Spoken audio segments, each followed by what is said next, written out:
হ্যাঁ গো, এই যে বটের আঠার মতো ঘন দুধ গো। বাহ, বাহ, বাহ, বাহ, বাহ, বাহ।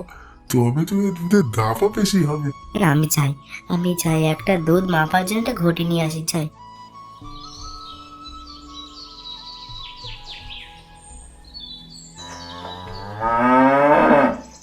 এই জায়গায় এই দাঁড়াও, শুনলাম নাকি আমাদের তাপস গরু কিনেছে।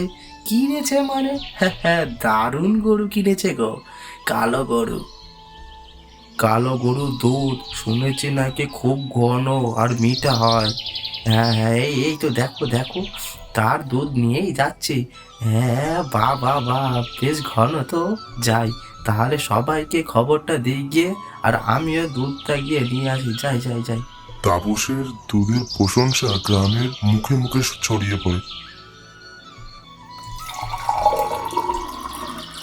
আরে বাবা, আমরাও তো দেবো নাকি? সবাই একটু কম করে দাও গো। আরে পিসি, কোনো চিন্তা নেই, সবাই পাবে। প্রতিদিন 200 লিটার করে দুধ দেয় এই গরু।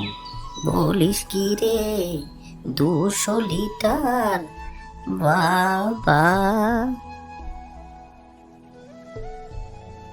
কি গো, কত হলো? হ্যাঁ, 350। বেশ বেশ, এখন খেতে দাও দেখি। হাট থেকে আমার মুরগিটা কিনে নিয়ে আসতে হবে। হ্যাঁ, এই যে দিয়ে দিয়ে দিয়ে।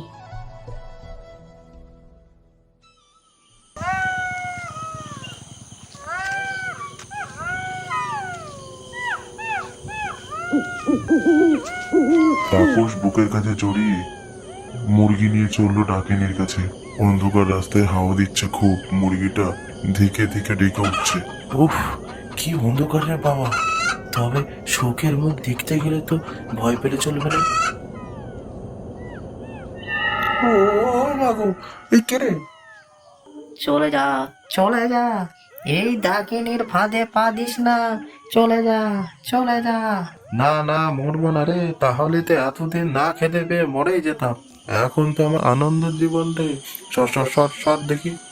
একদিন দেখবি তুই মুরগি পাবি না, আর সেদিন ডাকিনী তোকে খাবে। আরে যা যা যা, যত সব বাজে কথা।